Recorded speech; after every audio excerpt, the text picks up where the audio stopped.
Santo, enchei os corações dos nossos fiéis e acendei neles o fogo do vosso amor. Enviai o vosso Espírito e tudo será criado e renovareis a face da terra. Oremos. Ó Deus, que instruísse os corações dos vossos fiéis com a luz do Espírito Santo, fazei que apreciemos retamente todas as coisas, segundo o mesmo Espírito, e gozemos sempre da sua consolação. Por Cristo, Senhor nosso. Nossa Senhora de Fátima, São Miguel Arcanjo. Muito bem, hoje continuamos a partir do parágrafo 1005. Morrer em Cristo. Para ressuscitar com Cristo, é preciso morrer com Cristo. Cristo morreu para nos resgatar da morte eterna. Cristo morreu para nos libertar da escravidão do pecado. E a morte de Cristo, parágrafo 1005. Então, e a partir desse momento, quando Cristo morre, repara as ofensas dos nossos pecados. Por isso, quando nós morremos, o efeito ainda é do pecado. A morte é como que foi um castigo por causa da desordem e desobediência do ser humano. Pela desobediência de um, todos caíram no pecado. Porque afastado um de Deus, todos ficaram afastados depois. Então, quando Cristo veio restaurar, para que todos sejam resgatados por um, como um foi a causa da desordem, um foi a causa pela obediência da ordem, pôs uma nova ordem, mas não eliminou a morte. A morte agora, que antes era um castigo, a morte agora é um caminho para chegarmos aos céus. Por isso, quando a gente aprende a viver com Cristo, aprende a morrer com Cristo. E o que é a morte com Cristo? É preciso deixar a mansão desse corpo para ir morar junto do Senhor. Isso é o que a gente quer. Mas para morar junto do Senhor, a gente tem que querer morar com Ele desde já. Então, essa morada com Deus, por isso a gente na missa vai dizer por Cristo, com Cristo e em Cristo. Em Cristo vivemos melhor. Por Cristo vivemos a mesma vida que Ele viveu. Deu a sua vida por nós, nós damos a nossa vida também por Ele. E por amor às pessoas que estão à nossa volta. Porque amar a Deus sobre todas as coisas é o primeiro mandamento. E amar ao próximo como a si mesmo, o que queremos de bom para nós, é o que devemos fazer de bom para os outros. Por isso que é uma obrigação. Porque é mais fácil quando os outros fazem por nós. Mas fazer pelo outro custa muito. E é esse o mistério do amor de Deus. Nessa partida da vida, que todos vamos morrer, né? Então a morte é a separação do corpo. O corpo, né, vai se deteriorar com o tempo. Vai apodrecer no caixão ou na terra. A questão é, como que nós vemos a morte? A morte é o fim. Graças a Deus tudo tem fim. Mas como que é o nosso fim? Será um fim glorioso quando vivemos para a família, onde amando muitos, sacrificando muito por eles, né? Morreremos em paz porque cumprimos o nosso dever e fizemos a vontade de Deus? Morrerá com alegria. Mas se nós estamos devendo alguma coisa, ofendemos, magoamos, ferimos, mentimos, enganamos, como que será? Então, no final das contas, essa dívida que temos para com Deus e essa falta de docilidade para com Deus nos causa medo. Por que muita gente tem medo da morte? Porque tem medo das consequências da própria vida. Ter medo da morte, é claro, a gente vai sofrer de algum jeito, né? A morte, claro, que nos causa a privação da vida. A vida é boa enquanto queremos viver, mas é muito ruim porque dá muito trabalho. Então, parece um dilema. Então, a vida, ela é muito boa. Deus criou o mundo e era bom. Mas é verdade que a exigência da vida presente custa tanto, e a cada vez que passa, a exigência é tão maior, que chega um momento que quem não sentiu já a tentação de querer morrer, seria muito melhor morrer. Se morrer vai ser muito melhor, acaba tudo, ficamos livres de tudo. É verdade, mas cumprimos tudo aquilo que Deus queria? Essa é a questão. Por isso, unir-se a Cristo, morrer com Ele, é obediência. Assim, na obediência, imitamos Cristo. E nessa obediência, morrendo por Ele, por amor a Ele, nas coisas que queremos, servimos melhor aos irmãos. E aí a morte não será uma privação, será o cumprimento e o cume da nossa vida. Por isso a morte, diante da morte, que é um enigma da condição humana, atinge sempre o seu ponto alto. O ponto mais alto da nossa vida é a morte. É o fim de todas as coisas. Tudo que fizemos até agora valeu, a morte é um fim. Tudo que fizemos não valeu nada, não deu tempo, não cumprimos, deixamos de lado, tristes, isso vai ser o fim também. Como queremos terminar na nossa vida, Na Itália tem uma expressão, finire in bellezza, Então terminar bem, terminar na beleza da vida, Então temos que terminar a vida numa beleza. Qual que é a beleza da vida? Se não servir a nossa família e cuidar deles e gastar o nosso tempo com eles. Então isso é terminar em beleza. Terminar no sacrifício de terminar uma boa casa, terminar um bom serviço, terminar uma boa obra. Então, quando fazemos isso, dá uma satisfação enorme, Terminar a faxina, dá uma alegria enorme, Começar é triste, mas terminar é maravilhoso, Dupla felicidade. Terminou e está limpo, Então é dupla felicidade, Terminou o serviço, também dupla felicidade. Terminou e cumprimos, Então, o término da nossa vida vai ser nessa beleza ou vai ser na angústia de quem deve alguma coisa? Perdoai as nossas dívidas ou perdoai as nossas ofensas. A ofensa é uma dívida para com Deus. Se Deus é amor, quando nós não cumprimos a nossa missão, ofendemos as outras pessoas. Temos uma dívida para com as pessoas de amor e uma dívida de responsabilidade para com Deus.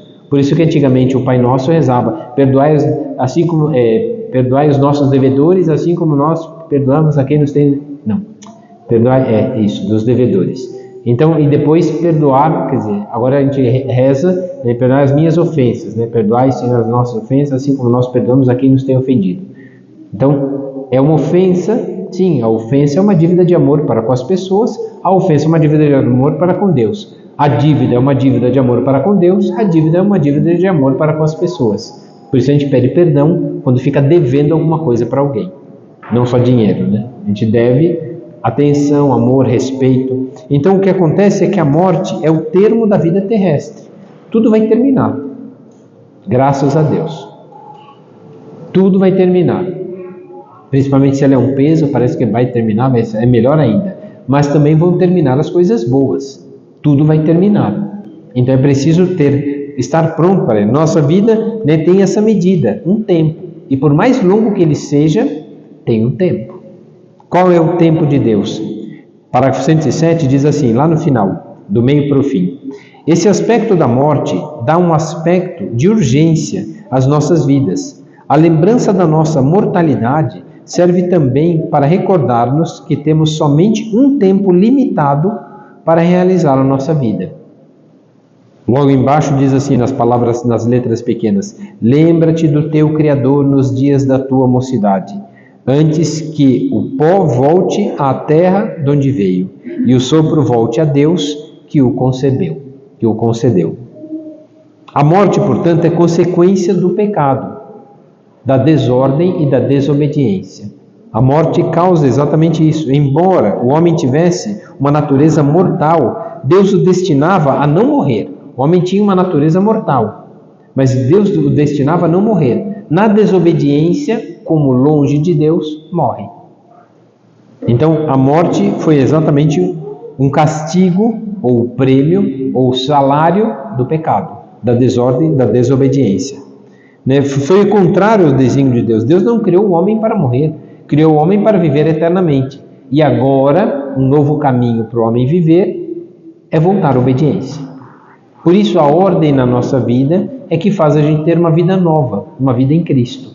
Sem a vida em Cristo, vivemos de qualquer jeito, segundo a nossa medida, e às vezes isso incomoda o outro. A morte corporal, ao qual o homem teria sido subtraído se não tivesse pecado, é assim o último inimigo, o homem a ser vencido. O último inimigo nosso é a morte. E o outro inimigo somos nós mesmos, com a nossa má inclinação. Por isso, a morte, parágrafo 109, diz assim: a morte é transformada por Cristo Jesus. A morte já não vai ser o fim, mas vai ser o começo da vida eterna. A morte vai ser dada como um prêmio aos bons e como um castigo aos maus. Porque os que viveram mal fizeram muita gente sofrer, e esse sofrimento volta-se todo contra si. E o bem que você fez volta também todo contra si. A favor, né? É a verdade. Não contra, mas a favor. Então o que acontece é que a morte é transformada por Cristo. E todavia, apesar do seu pavor diante dela, porque Jesus, diante da cruz, sofreu no Horto das Oliveiras, transpirou sangue e teve medo. Se for possível, Pai, afasta de mim esse cálice, mas faça-se a tua vontade. Quis fazer a vontade do Pai, mas ainda pediu. Era um pedido. Quem que quer sofrer? Ninguém. Quem que quer passar mal? Ninguém. Mas faz parte da nossa vida a cruz. Por isso, se rezamos, estamos prontos para suportar, com a graça de Deus. Sem a graça de Deus, ninguém suporta. E aí sim, Jesus assumiu-a em um ato de submissão total e livre à vontade do Pai. A obediência de Jesus transformou a maldição da morte em bênção. Aqui que está a diferença. Aquilo que parece ser um castigo se transforma numa bênção. Isso aqui é na vida toda. A gente tem preguiça de trabalhar, mas quando a gente vence a preguiça e trabalha, virou uma bênção. A preguiça, na verdade, foi vencida pela vontade. E a vontade foi o prêmio, é a superação da própria limitação. Por isso a morte também, com a obediência a Cristo, ela passa a ser também um prêmio. Porque pela obediência ele transformou a maldição da morte em bênção. Aquilo que parece ser um castigo, para quem enfrenta, não é cruz, é salvação. Para quem vê tudo como cruz, tudo custa. Mas diante da cruz, sabendo que é a vontade de Deus, abraçando-se essa cruz, ela se tornou um sinal de bênção. Tanto é que na missa, qual é o sinal da bênção final? Cruz. Então, quando olhamos para as dificuldades da vida presente, que poderiam ser motivos de castigo, elas se tornam uma bênção. Se nós olharmos para a vontade de Deus. A questão é, a graça, o sentido da morte cristã tem esse sentido. Parágrafo 110, é o 1010. A graça de Cristo, né? Essa graças a Cristo, a morte cristã tem um sentido positivo. Para mim a vida é Cristo e morrer é lucro. São Paulo aos Filipenses. Fiel é esta palavra, se com ele morremos, com ele viveremos. A novidade essencial da morte cristã está nisso. O batismo cristão já está sacramentamente morto com Cristo. Pelo batismo, somos inseridos na vida de Cristo, morto e ressuscitado. Uma vida nova que não é a nossa. Para viver uma vida nova, e se morrermos na graça de Cristo, a morte física consuma este morrer com Cristo e completa assim a nossa incorporação a Ele, no seu ato redentor. Então somos associados ao seu amor, porque o amor está pregado na cruz. E a cruz de cada dia são as batalhas que temos que enfrentar. E essa cruz de cada dia é o instrumento da nossa santificação. E esse instrumento da nossa santificação nada mais é que a vontade de Deus para todos nós. Então, é preciso, portanto, olhar com outros olhos. A morte, né? Na morte, Deus chama o homem a si. Ele vai nos chamar para o encontro, o dia, que é outra matéria que a gente vai dar aqui, que está um pouquinho na frente, o dia do juízo particular. Nosso encontro com Deus, a gente pode se encontrar com Deus todos os dias, pela Eucaristia, pela Santa Missa, pela oração diária, a gente pode se encontrar com Deus todos os dias, mas o nosso encontro pessoal, onde veremos Deus, é o dia da nossa morte. Então, para alguns santos e para alguns cristãos, a morte já não era mais, né, uma coisa tão ruim, é o nosso encontro com Deus. Vai ser ótimo se a gente pensar que vai ser o encontro com Deus. Vai ser muito ruim se a gente ficar apegado às coisas da terra e falar, meu Deus, o que vai ser da minha família? O que vai ser deles? Eu não vou estar nunca mais com eles. Sim, se o nosso apego for as pessoas e essa vida, a morte vai ser um pouco mais difícil. Mas se, amando todos esses e confiarmos tanto em Deus, que um dia no céu estaremos com aqueles que amamos, os que já partiram na nossa frente e os que virão depois de nós, então a morte já não é tão mal. É uma preparação. Então, quem for para frente vai preparar a casa lá, porque os outros vão vir tudo atrás. Então, quem for para frente, então, se nós nos prepararmos bem, seremos aqueles que estarão no céu, preparando o caminho daqueles que vêm depois, como muitos santos fizeram. O que não pode é negligenciar aqui, morrer e ficar para trás com dívida. Aí os que vêm depois, ele tem que pagar a dívida. Ou seja, com muita oração. Por que a gente reza pelas almas do purgatório? Para pagar a dívida dos que estão devendo ainda. A gente está pagando dívida dos que não vieram. A gente está rezando por eles também, porque negligenciaram de alguma forma, porque não corresponderam ao amor de Deus. Então, no final das contas, até as almas que estão no purgatório servem também de exemplo para a gente. Será que o que a gente está fazendo da nossa vida? Está brincando com ela? Levando de qualquer jeito? Então é preciso emendar a nossa vida. O meu desejo é partir e ir estar com Cristo, diz São Paulo aos Filipenses, e pode transformar a nossa própria morte, a sua morte, em um ato de obediência e de amor para com o Pai, a exemplo de Cristo. Tem 3 frases aqui, curtinhas, no 1011, dizendo assim: meu desejo terrestre foi crucificado, há em mim uma água viva que murmura e que diz dentro de mim, vem para o Pai. Essa daqui, 631, é Santo Inácio de Antioquia. Ele está à beira da morte. Ele sabe que vai ser levado aos leões. Ele vai ser comido pelos leões. Os leões vão primeiro atacar, ele vai ser morto pelos leões. Ele sabe que vai morrer desse jeito. Então ele está esperando, Quer dizer, o meu desejo terrestre foi crucificado. Então todos os meus anseios, os meus sonhos estão agora na cruz. E ele vai dizer exatamente isso: há em mim uma água viva que murmura e que dentro de mim, e que diz dentro de mim, vem para o Pai. Então ele sabe que completou o seu caminho, aqui está chegando o seu fim. E não está nem culpando aqueles que o condenaram, não está condenando ninguém, não está murmurando, não está chorando, onde já se viu uma injustiça fazer isso comigo, eu que só fiz o bem, onde já se viu fazer tanta maldade. Não está reclamando. Ele vai morrer. Agora, da onde vem essa força? Porque está olhando para Cristo.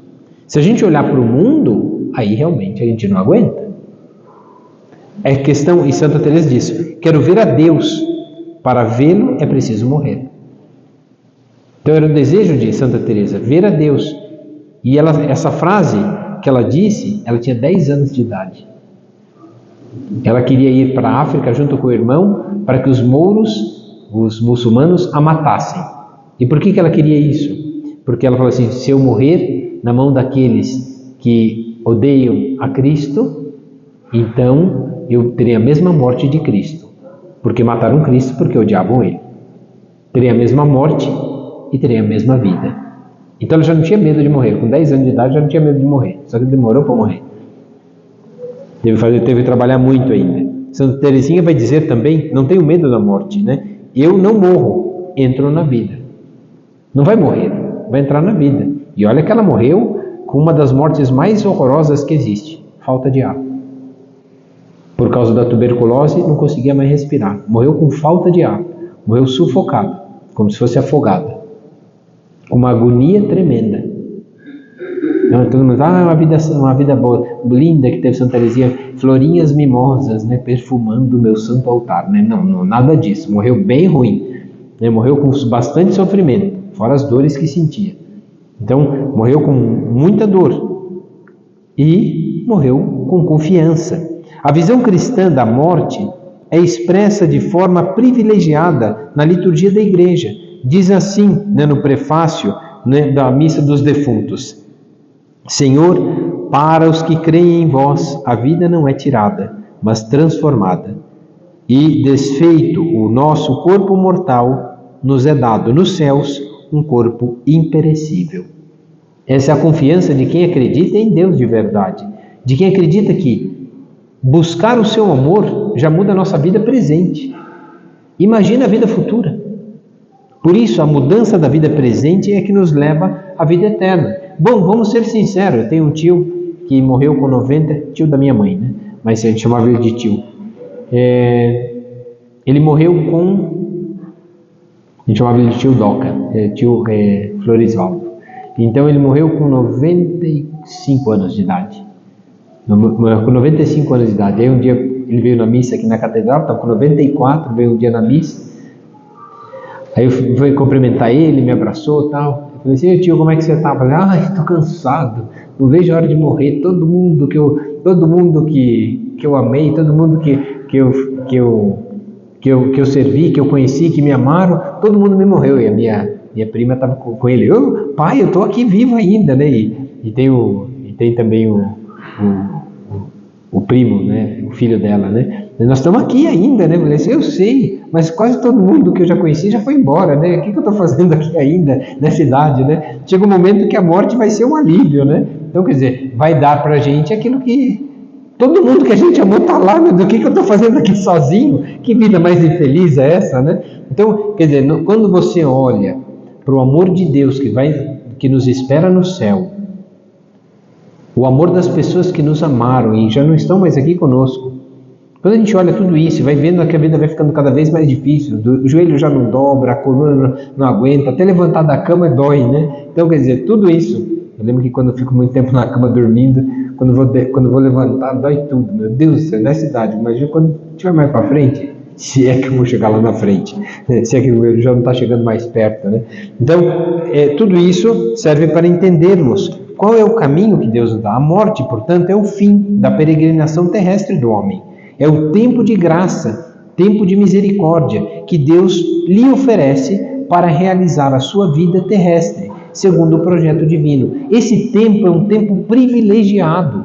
Temos que aproveitar muito essa vida, não com coisas erradas, mas aproveitar a vida e para amar muito as pessoas, querer muito fazer as coisas certas, querer acertar todas as coisas, porque a vida tem esse valor e só temos essa vida, não temos outra, né? Não voltaremos mais a outras vidas terrestres. O homem deve morrer uma só vez, carta aos Hebreus, e não existe reencarnação depois da morte. É tudo mentira do diabo, para você viver uma vida desenfreada, tudo errado, e falar que você vai ter mais uma chance depois. Isso aqui é um programa do diabo, essa religião que inventaram, nessa seita satânica inventada pelo diabo, que é o espiritismo. Porque ninguém tem outra chance. Aí você vai voltar sendo outra pessoa, meu Deus, você vai passar por tudo de novo a mesma coisa? Isso não é vida, isso é castigo. Voltar tudo, apanhar de novo, aprender a andar, ter que trabalhar tudo de novo. Aí quem falou que vai fazer direitinho, porque você não sabe nem quem você é? Eu lembro que tinha uma pessoa que falou assim: na outra encarnação eu fui Cleópatra, vai morrer picado de serpente de novo. E com certeza foi o diabo, né? Quer dizer, é tanta idiotice, quer dizer, a pessoa vai ter outra chance. Meu Deus do céu, essa vida já está difícil, essa. Vai querer viver uma outra vida, voltar tudo de novo. Meu Deus do céu, né? É castigo, Deus não ama, então vai fazer voltar tudo de novo, né? Então, a vida presente já tem esse valor do amor. Por isso, temos uma só vida e não podemos brincar com ela. Como também não podemos brincar com a vida daqueles que Deus nos ama. Tanto que é o primeiro mandamento. Amar a Deus sobre todas as coisas nos dá um valor tão grande nessa vida, que essa vida tem valor divino. E por isso ela vale muito. E agora, quando amamos o próximo, aí entendemos que a nossa vida em amar o próximo é gastar o nosso tempo com aqueles que Deus deu a cada um de nós. E quando gastamos o nosso tempo com eles, a nossa vida teve um outro valor. Mesmo sendo pecadores, porque Deus também nos ama, apesar dos nossos pecados. Não concorda com o nosso pecado, mas nos ama. E essa é a vida em Cristo, essa é uma vida nova. Por isso, né, aqui, né, no parágrafo 1014, a igreja nos encoraja à preparação da hora da nossa morte. Livra-nos, Senhor, de uma morte súbita e imprevista, que é a ladainha, né, de todos os santos. A pedir também à Mãe de Deus que interceda por nós na hora da nossa morte, né? Que é a oração da Ave Maria, e a entregar-nos a São José, padroeiro da boa morte. Então é preciso pensar que a morte faz parte da nossa vida. Faz parte da nossa vida trabalhar e pagar a conta. Faz parte da nossa vida dormir, ter que acordar e ter que trabalhar de novo, para depois dormir. Descansar, trabalhar tudo de novo. Então essa é a nossa vida. Por isso seria melhor evitar o pecado que fugir da morte. Evitar o pecado nós conseguimos, fugir da morte é que não dá. Então é melhor evitar o pecado do que fugir da morte, porque evitando o pecado te prepara para a morte. Mas se nós não fugirmos do pecado, da morte não vai dar para fugir. Então é preciso lutar. Se não és preparado hoje, como estarás amanhã? Temos que preparar o nosso caminho hoje, não deixar para amanhã. Se deixar para amanhã seria um erro. É por isso que temos que lutar. Aqui, quando entramos agora no parágrafo do creio na vida eterna. Sim, porque depois da morte, por isso a última lição antes desse último tema, né, do credo da vida cristã, né, creio na vida eterna. Depois de uma vida vem a morte. E a morte já não é mais castigo, é o prêmio para os bons. E a purificação para os que não foram tão bons. E o castigo para quem não queria ser bom. O castigo eterno, que é o inferno. E a gente vai entrar agora aqui. Mas no dia da nossa morte vem um primeiro ato. Esse primeiro ato é o nosso encontro com Deus. E se chama juízo particular. Um dia Deus virá uma segunda vez e será o juízo universal. Mas o nosso encontro com Deus na nossa morte vai ser o nosso encontro com Deus. Vamos encontrar com Ele, queira ou não queira. Até os ateus vão encontrar com Deus e vão falar, meu Deus, você existia. E aí vão ter se arrependido de não ter buscado Ele. Então, é isso que vai acontecer. A morte põe fim à vida do homem, né? Como um tempo aberto ao acolhimento ou à recusa da graça divina, né, manifestada em Cristo. Continua aqui. O Novo Testamento fala do juízo principalmente na perspectiva do encontro final com Cristo na segunda vinda dele. Isso é o juízo universal. Mas, repetidas vezes, afirma também uma retribuição imediata depois da morte de cada um em função das suas obras e da sua fé. Ou seja, em função das nossas boas obras e da nossa fé, vai ser nos dado uma retribuição. E qual é a retribuição? A parábola do pobre Lázaro diz, né, exatamente isso. Aquele que fez o bem, aquele miserável, o Lázaro, porque viveu os sofrimentos da vida presente, terá o bem na vida futura. E o rico, que desprezou Lázaro na porta, esse não vai ter. Então essa é a luta que a gente tem que lutar. Toda vez que chega essa passagem aqui, eu penso assim, né? Eu penso no Tiago e no Fernando, que estão lá na porta da igreja. Eles vão entrar no céu, acho que antes de mim. Então, deve ser? Sim, pode ser que sim, pode ser que não, porque a gente nunca sabe o que passa no coração dos dois. Por que eles estão ali na porta da igreja pedindo dinheiro? Para comer. O Fernando para fumar também, que é um vício. Então, quando a gente dá dinheiro para ele está alimentando o vício. É bom? Acho que não. Então é isso, o que a gente pode fazer? Quem que vai merecer o céu? Então a gente ajuda todo mundo que tem fome? Sim, a gente dá comida. Dá comida, pode ser que eles comam. Der dinheiro, pode ser que eles se percam. Deu dinheiro para Judas Iscariote, se perdeu. Então, o que acontece conosco? Então é isso, está à nossa porta. Quantas vezes a gente sente isso, né? Bate um mendigo na nossa porta pedindo comida, a gente fica naquele juízo. Dou ou não dou? É verdade ou é mentira? Ele precisa ou não precisa? Então fica sempre esse sentimento. Quando o coração disser, tenho que ajudar, e vou ajudar com comida, dê. Com dinheiro? Talvez não. Por que está na rua? Por que não está em casa? É a primeira pergunta que fazemos também. Por que está na rua? Porque, bom, é órfão. A vida inteira foi órfão, viveu no orfanato, quando fez 18 puseram ele para fora, então está na rua até hoje. Então desse tem que ter muita pena e dó, porque não teve o amor de ninguém e precisa viver. Diferente aquele que tinha família, tinha tudo, e por causa da droga, da bebida, por causa de uma fraqueza, é verdade, infelizmente saiu de casa, porque a família quis ajudar e não quis ajuda. Agora precisa, então a ajuda é sincera ou não é? Então a gente não pode medir nunca. Então isso vai muito do coração. Às vezes a gente ajuda, às vezes não vai dar para ajudar. Até porque a nossa família também precisa de ajuda e às vezes a gente não consegue. Então tudo isso, qual é a medida? Então aqui vai, a parábola do pobre Lázaro, aquele que estava apenas querendo saciar a fome na porta do rico, e o rico desprezava. E as palavras de Cristo também na cruz, ao bom ladrão. Ainda hoje estarás comigo no paraíso. E olha que ele foi sem vergonha, hein? Está lá preso, está lá crucificado porque foi ladrão. Só ficou bom porque ele reconheceu Cristo e pediu perdão. A nós que estamos aqui crucificados, nós merecemos, este não.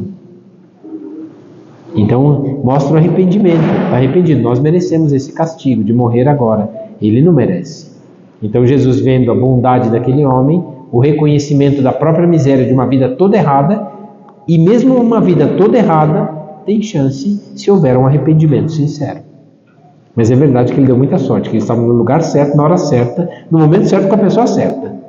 Nós não vamos ter essa chance não, então é melhor a gente não bobear. Então é isso, né? E Deus deu a graça, talvez, de pensar certo, né? Cada homem recebe em sua alma imortal a retribuição eterna a partir do momento da morte, no juízo particular, parágrafo 1022, que coloca a sua vida em relação à vida de Cristo. Se a nossa vida foi bem parecida com a vida de Cristo, no sacrifício, no amor, na caridade, na bondade, céu. Se não foi, purgatório ou inferno. Então é por isso que a nossa vida vai ser julgada, vai ser dada uma retribuição ao que fizemos. Fez o bem, a retribuição do bem é o bem. Fez o mal, a retribuição do mal, o que é?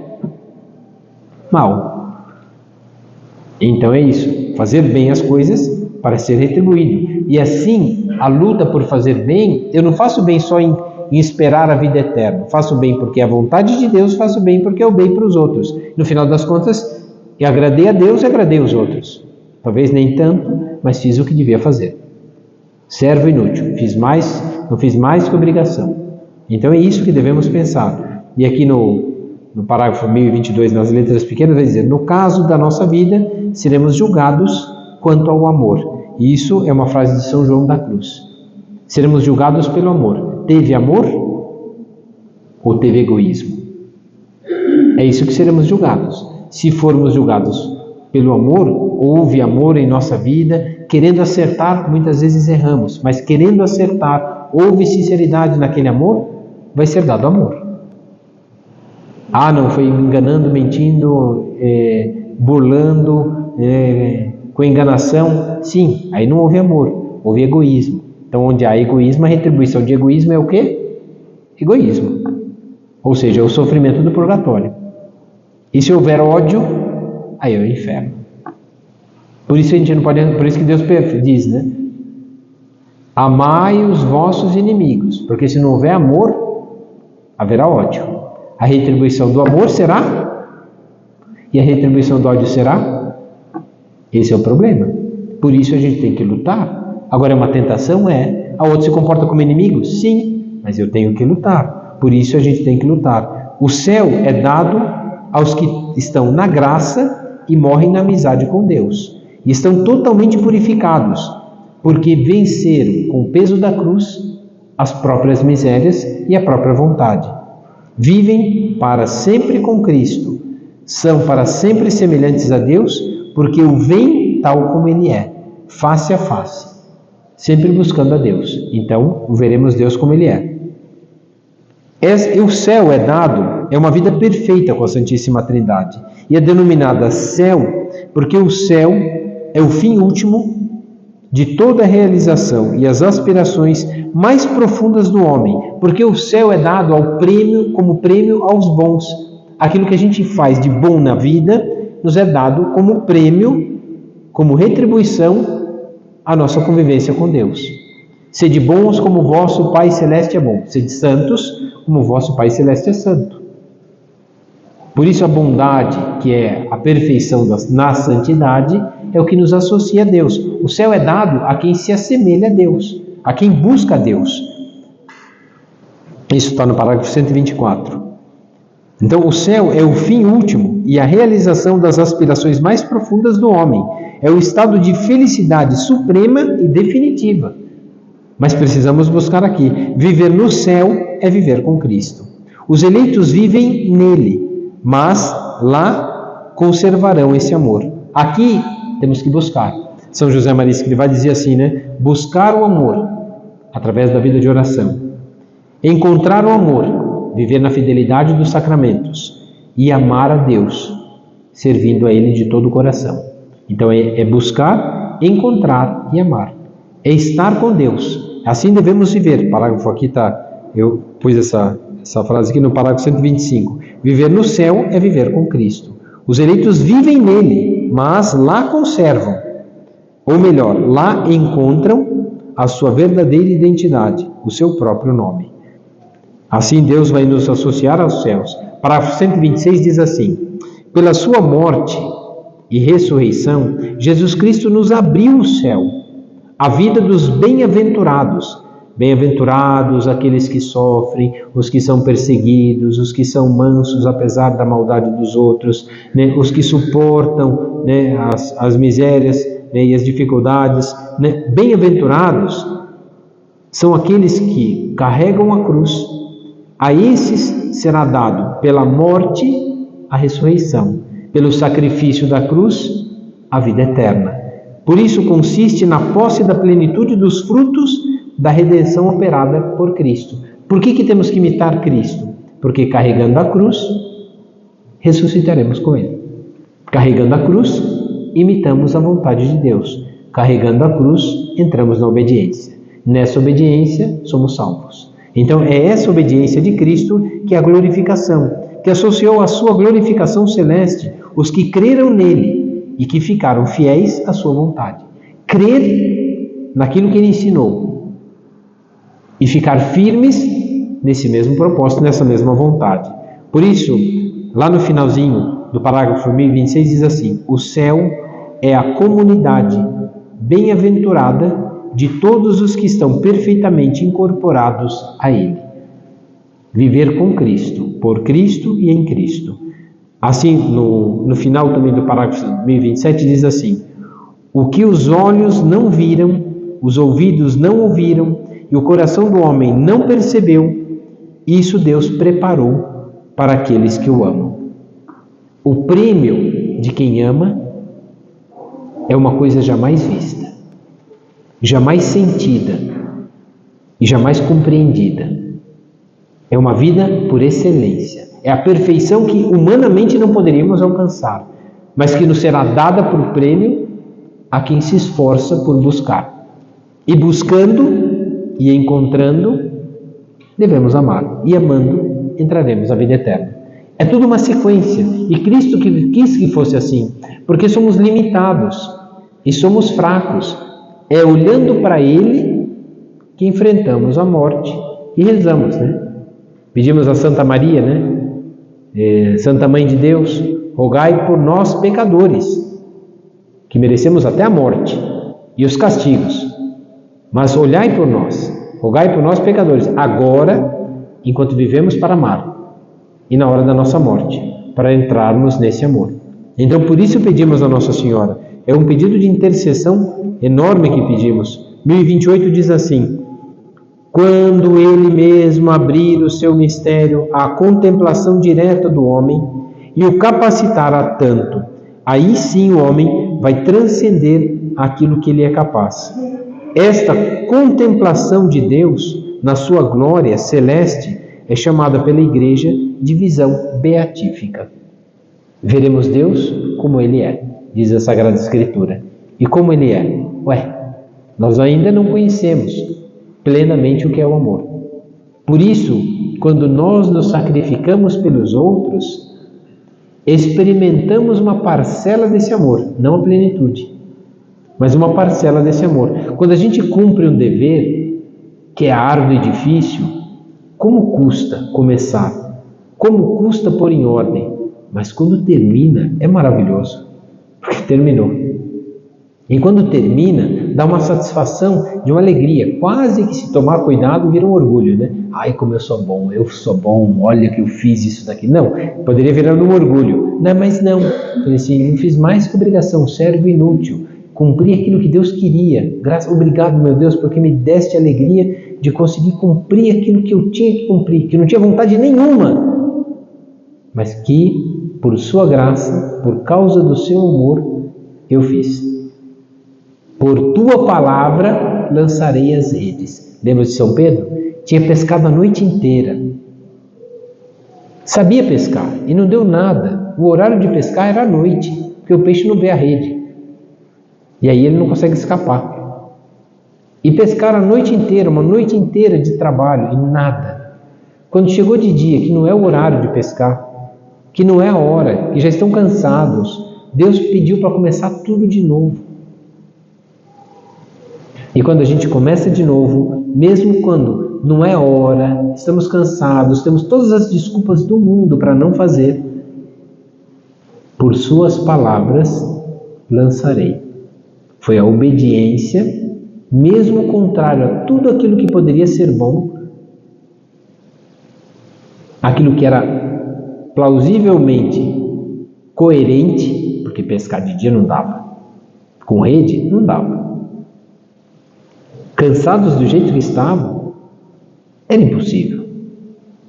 Mas na obediência, o milagre aconteceu. E aqui entra um critério da nossa vida. Por que Cristo vai dizer: quem quiser me seguir, renuncie a si mesmo? Porque quando renunciamos à nossa vontade, ou fazemos a de Deus ou a nossa. Se fazemos a de Deus, a nossa já foi jogada no lixo. Mas se não obedecemos a de Deus, exaltamos a nossa. E aí ficamos insuportáveis, chatos e enjoados com os outros. E conosco mesmo, porque até a gente fica irritado. Cai na tentação de julgamento, comparação, de mágoa, raiva. Então, quer dizer, a nossa vontade é insuportável até para nós. Mas quando, na obediência a essa vontade divina, temos que nos esforçar até quando já não temos mais forças. Até quando as coisas parecem contrárias. Como que pôde a rainha Santa Isabel perdoar aquele marido sem vergonha, safado, que era o rei de Portugal? Que só fazia miséria. Ele merecia? Não. Mas por que ela fez aquilo? Porque ela olhou para Deus. Se olhasse para o marido, ia matar, sem vergonha. A vontade era só matar. Então, mas o que ele fez? Fez isso. Basta ver Santo Inácio, que a gente acabou de ler aqui, está prestes a morrer, está dizendo que ele vai ser triturado como trigo, amassado, e será um pão para nosso Senhor. Quer dizer, está vendo uma coisa linda, mas devorado por leões. Quer dizer, como é que ele está vendo uma coisa boa aqui? Então é isso, diante de todo o trabalho, diante de todas as coisas boas que a gente faz, e no final das contas vão nos desprezar, vão nos julgar, vão fazer um monte de coisa. A questão é, estamos olhando para o que os outros pensam ou para o que Deus quer? E o que Deus quer é o que vai nos salvar. Por isso, o grande esforço da nossa vida está exatamente nesse mistério, dessa cruz de Cristo. A contemplação de Deus na sua glória celeste é chamada pela Igreja de visão beatífica. Aqui nas letras pequenas do 1028 diz assim: qual não será a tua glória, a tua felicidade, ser admitido a ver a Deus, ter a honra de participar das alegrias da salvação e a luz eterna na companhia de Cristo, o Senhor teu Deus, desfrutar no reino dos céus, na companhia dos justos e dos amigos de Deus, as alegrias da imortalidade adquirida pelo sacrifício da vida presente. Aqui, isso é o céu para nós. O céu é fazer o bem sobre a terra. E Santa Teresinha ainda vai dizer: e passarei o meu céu fazendo o bem sobre a terra. Então é isso que é a nossa vida. O céu para nós pode ser alcançado aqui. O reino de Deus já está no meio de nós, quando amamos. Mas quando não amamos, o reino de Deus nem começou para nós. Aliás, estamos longe dele. É por isso que temos que nos esforçar e não fazer comparações. Se eu fosse me comparar, eu sou igual a Santo Inácio de Antioquia? Não. Ai, meu Deus, que miséria. Sou igual a São João Maria Vianney? Não, também. Ai, meu Deus, que miséria. Tô lascado. Sou igual a São João Bosco? Não, também. Ai, meu Deus, que só de usar batina. Mas de resto, não. Sou igual Santo Agostinho, São Tomás de Aquino? Menos ainda. Ai, meu Deus do céu. Então, quer dizer, no final das contas, se eu ficar fazendo comparação, eu vou entrar em desespero. Padre Pio piorou, né? Então é aí que não vai mesmo, né? Só tenho a vontade de bater, que o Padre Pio tinha, essa igualzinha, essa mesma vontade do Padre Pio eu também tenho, vontade de dar uma surra em todo mundo, né? Mas essa eu também tenho, também o de Velster, né? Ótimo também para bater nos outros, né? Santo Antão, desses aí eu tenho algumas virtudes deles, eu tenho, né? Mas são só essas, né? que acho que era defeito, mas tudo bem. Então, mas é que eram homens santos, que até aquilo que parece ser um erro, naqueles que eram inflamados por amor a Deus, também era um acerto. Quando um pai e uma mãe corrigem os filhos, não é que falta amor. Quando há amor de Deus, a correção é o amor de Deus. Então isso é que muda. O que muda na nossa vida não é o que fazemos, é por que e como fazemos. Fazemos por Deus, vai ter um outro valor, até uma bronca e uma correção, porque vai ser amor. Essa é a diferença da nossa vida. Então é isso que temos que tentar entender na nossa vida. Todos os dias o céu nos será dado como prêmio na morte. Mas para ter prêmio lá tem que fazer jus aqui na terra. Então o céu já começa na terra. Quando amamos a nossa família, quando nos sacrificamos por eles, quando abraçamos a cruz de cada dia. Ali começa a nossa vida. Agora, para os que não amaram, parágrafo 1030. Os que tiveram, não vou fazer isso não. Não quer, isso não merece não. Não gosto disso não. Deus não está pedindo para você, para mim não. Pronto, quando começa assim, regatear, quando começa com miséria, quando começa com egoísmo, os que morrem na graça e na amizade de Deus, mas não estão completamente purificados. Embora tenham garantia da salvação eterna, passam, após a sua morte, por uma purificação, porque ainda tem uma mágoa, um rancor, um ódio, uma preguiça, uma vaidade. Então tem sempre alguma coisinha ali que era uma moedinha para Deus e outra para o diabo. Era uma coisinha certa e outra coisinha errada. Então, regatear não dá. Então, aos que morrem na graça e na amizade, mas não estão completamente purificados, porque falta purificar alguma coisa, um rancor, uma mágoa, uma tristeza, uma preguiça, um egoísmo, uma vaidade, temos que corrigir essas coisas. Então, a fim de obterem a santidade necessária para entrarem na alegria do céu. O purgatório é um lugar de purificação. O que faltou tem que ser completado, ou tem que ser cumprido. O que nos falta, lembra do jovem rico? Foi esses dias do evangelho dele. Senhor, tenho observado todas as suas vontades até hoje. O que me falta para ganhar a vida eterna? Vai, vende todas as coisas, dá aos pobres e terás a vida comigo. Era justo que ele era pegado, justo que ele não estava purificado. É que Deus conhecia ele, quem mandou ele perguntar. Ele foi e perguntou. Deus pediu só uma coisa para ele, que era justo o que mais doía, onde ele mais tinha pego, onde ele mais tinha defeitos. E é por isso que custa muito. Então tinha que ser purificado. Por que ele saiu triste? Porque não era capaz de mudar aquilo. O pecado causa tristeza. A raiz da nossa tristeza é o pecado. Pode ver, onde houver uma tristeza, tem sempre um pecado. Mas às vezes a tristeza é porque me ofenderam, brigaram comigo, porque tem ciúme de mim, porque não gostam de mim, porque fizeram comparação, então me ofenderam. Então eu tenho raiva do outro, porque os outros pensaram mal de mim e Sim, mas por que eu estou com raiva? Ou estou triste porque os outros pensaram mal de mim? Porque a raiz é o orgulho. Eu que sou tão bom, como alguém ousa falar de mim? Isso é orgulho. Por que eu fiquei triste quando alguém falou mal de mim? Orgulho. E se até minha mãe me batia, imagina o resto. Quem mais me amou nesse mundo foi minha mãe, imagina o resto. Então é isso. Essas coisas é que temos que entender. A tristeza é fruto do pecado. Temos uma dívida. Primeiro para com Deus, depois para com o outro. Por isso, o purgatório é a purificação. O que me falta? Só me faltava isso. Pois bem, como ainda falta para entrar no reino dos céus, falta alguma coisinha. Então vai ficar aí bonitinho, até ficar purificadinho, para depois merecer o céu. Quando alguém falar do diminutivo, é tão bonitinho, tão engraçadinho, pode ter certeza que é mentira do diabo, vai para o purgatório. É para amenizar a dor que virá. Então, meu Deus vai ficar contente, né? Foi bonzinho, né? Não, mas não é assim não.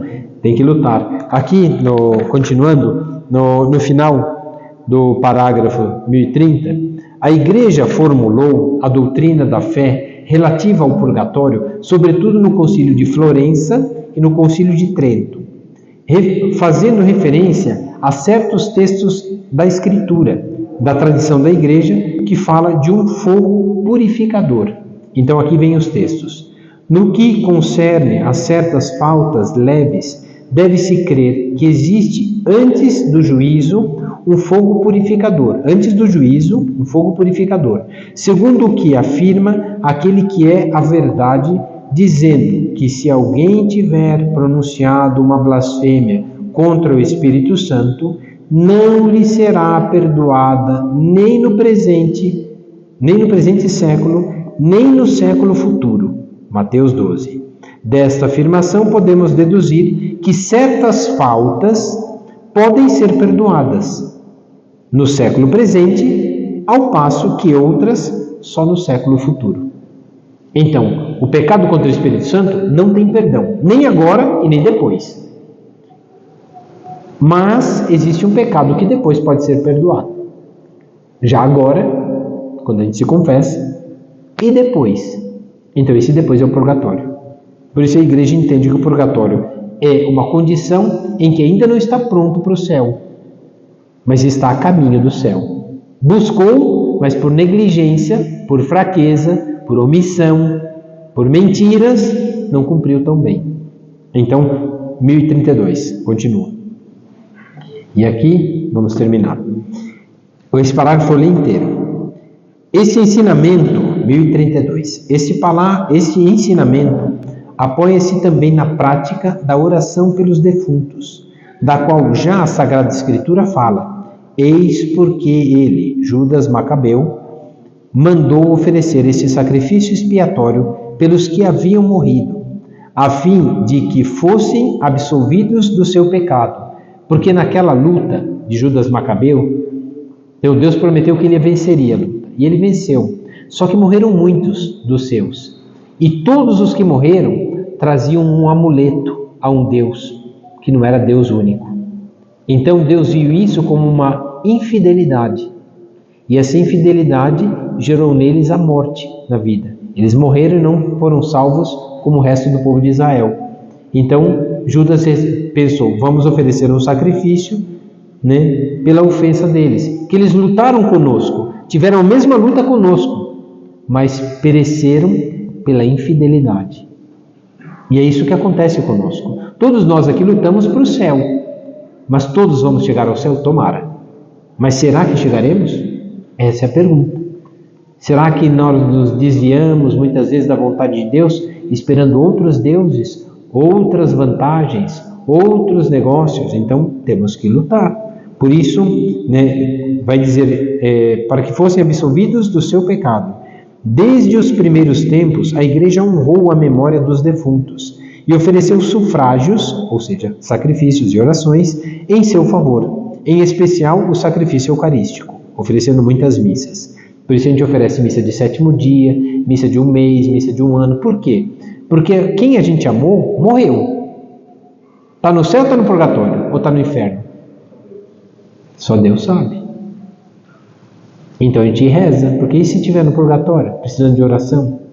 Se eu que amei não rezo por eles, se Judas Macabeu mandou rezar, né, por aqueles que morreram na infidelidade, será que não devemos rezar também por aqueles que de alguma forma negaram? Quantas vezes eu atendi confissão de gente com 70 anos que escondeu a confissão até chegar a 70, 80 anos.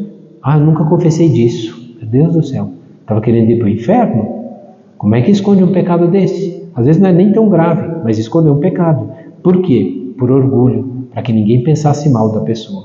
Agora que está velho, está perto da morte, agora está na hora de conversar, né? Não está fazendo barganhando, né, com o diabo. Não, na verdade está pedindo perdão. Está arrependido? Sempre teve arrependido, mas nunca teve coragem. Nunca foi suficiente por causa do orgulho de humilhar-se e dizer a verdade. Deus perdoou todos os pecados. A questão é que Deus quer a mudança de vida.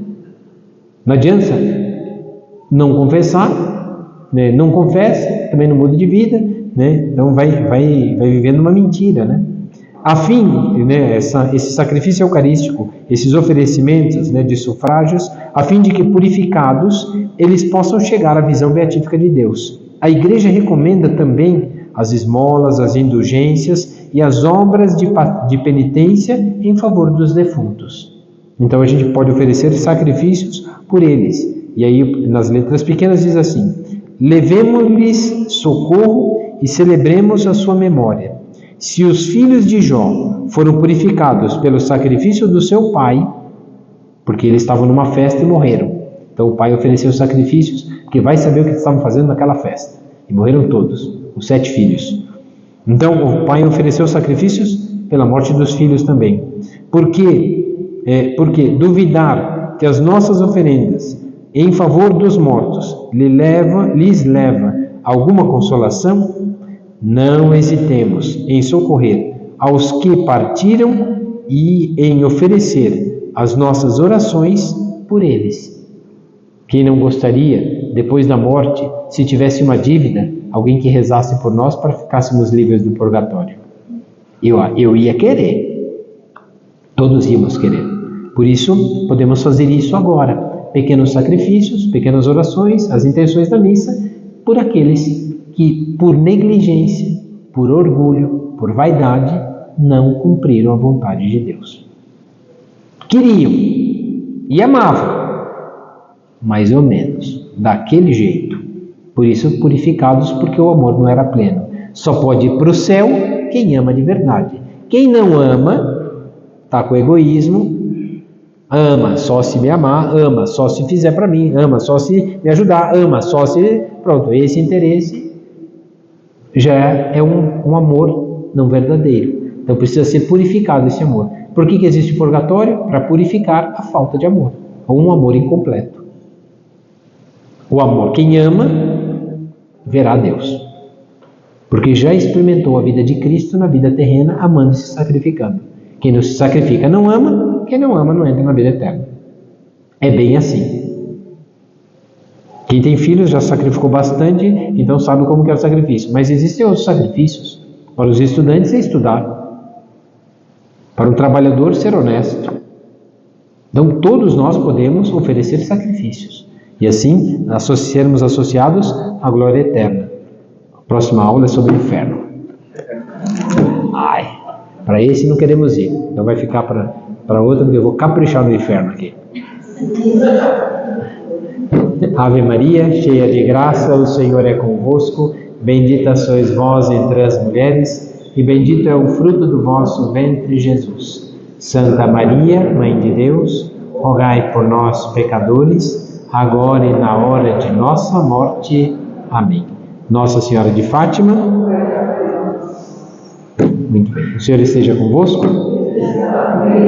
Abençoe-vos, Deus Todo-Poderoso, Pai, Filho e Espírito Santo. Muito bem. Boa noite.